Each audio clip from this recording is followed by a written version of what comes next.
Iranians are headed to the polls today to vote for their next president, and both main candidates are now claiming victory. State media is saying that Mahmoud Ahmadinejad, who has been a thorn in the side of the U.S. for a couple of years now, has made repeated threats towards Israel and others and is all for the nuclear program, has 66% of the votes that have been counted so far. But his main opponent, Mir Hussein Mousavi, told a news conference that he is the actual winner. There he is, the guy with the white beard. The presidential race has been hotly contested, and some observers hope that a Mousavi win might mean a thawing of relations of some kind between Iran and the West. Could that be possible? What does all this mean to us and to Iran's nuclear plans? Joining us now from D.C., Fox News contributor Alireza, Jafarzadeh, and Jim Phillips, senior research fellow at the Heritage Foundation. Good to see you both. Alireza, first to you. Now, I read something that you wrote saying that it's kind of a sham election because both guys basically are going to be doing the same thing, and that the real power is actually held by the Ayatollah and all of the clerics. But wouldn't there be at least some ray of light if this alternative to Ahmadinejad wins?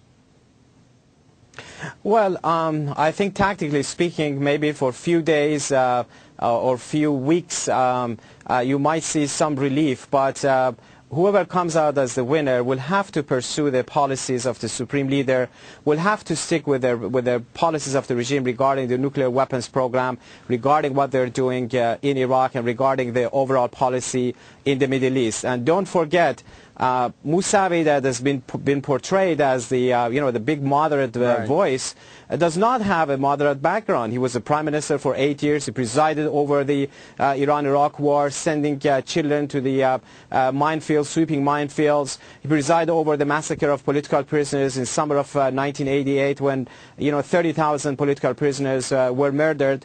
And he had very radical, anti-American, anti-Israeli stances when he was in office. Well, by the way, I don't think anyone should believe that. Didn't Alireza, he have something to do with the 83 Marine barrack bombings in Beirut?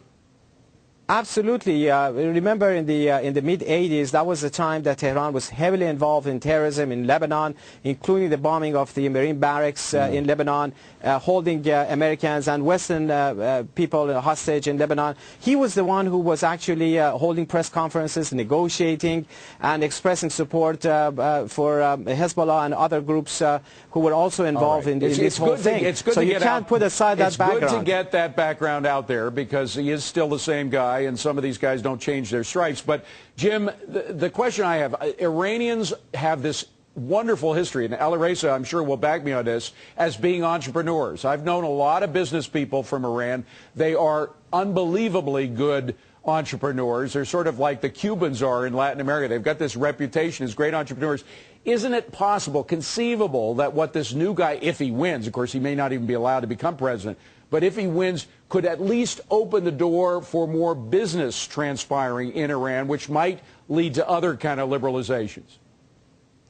I think the Iranians would like that, especially if they could improve business relations with Europe while they continued a Cold War with America.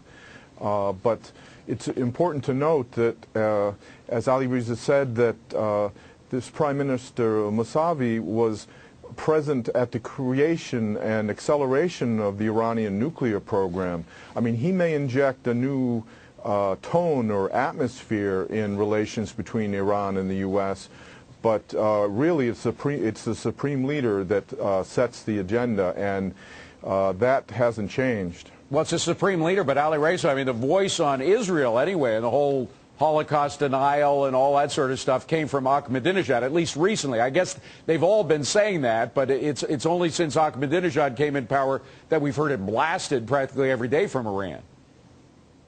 Well, certainly Ahmadinejad is the more controversial person. There's no doubt about that. But when we put aside the rhetoric and look at the substance, in fact, Ahmadinejad, in terms of pursuing policies against the West, against the United States, in favor of the nuclear weapons program, is not significantly different than his predecessor, Khatami, when he was portrayed as moderate. Remember back in 1997 when he won the election, everyone said that this is the end of all the bad days, and he's going to improve relations and put aside terrorism and weapons of mass destruction. To the contrary, it was under Khatami's watch that the nuclear weapons program of Tehran significantly was boosted. When he became president in '97, the major nuclear sites, Natanz, Arak, much of what they have in Isfahan and other places didn't even exist. They were all built under Khatami. And Mousavi is not even close to where Khatami was in terms of his portrayal as moderate. You know, the big kahuna here is what happens if Israel decides that they got to go ahead and take out the nukes themselves. That is, they realize that President Obama is not going to have anything close to a military confrontation with Iran. He essentially changed U.S. policy, or seemed to, in my mind anyway, last week when he suggested that rather than absolutely positively opposing a nuclear program, we can allow some kind of nuclear program to take place in Iran. What happens now if the Israelis do go into Iran? Is there no other possibility now to change the Iranians from pursuing a nuclear weapon? I think hopes for a negotiated exit from this impasse are really falling quickly, regardless of who wins this election. Unfortunately, the Iranian strategy seems to be to keep the talks going in order to buy time to complete their nuclear project. Well, you know the Israelis are not going to buy that. The Israelis are far smarter about what the Iranians are doing than anybody in the United States that I know, and they can see through all of the disguises. They can see through all of the veils. So if they decide that they are close to getting a nuclear weapon, don't you think they're going to go in and try to take out the facilities, Jim? I think there's a real possibility, and much greater than most people in this country realize, that the Israelis are going to act, because they have the world's foremost state sponsor of terrorism now working on one of the world's most terrifying weapons. Okay, so Alireza, if they do it, and you just heard Jim say that it's a good possibility, what happens then? What do the Iranians do in retaliation? What happens to the world if the Israelis take out those reactors? Well, I don't really think that would alleviate the Iranian threat, because remember, the threat coming from Tehran is not just a nuclear threat. You have Tehran heavily involved in terrorism. Right. You have the situation in Iraq that Tehran is trying to dominate. So what happens, Alireza? We only have a couple of seconds. What would Iran do? Would they gear up Hezbollah to strike in the U.S. and throughout Europe? I'm sure they would attempt to do all of that.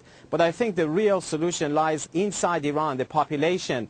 The vast majority of the people who don't believe in any of the four candidates, who want regime change by themselves, and they call for, against the dictatorship, and they basically boycotted the elections. Those who stayed out of the elections, I think those are the ones that the United States and the outside world need to count on and rely on. All right. Alireza Jafarzadeh, who is, by the way, the author of The Iran Threat. We thank you. And Jim Phillips from Heritage Foundation, good to see you both. Have a good weekend if you can rest easy on that.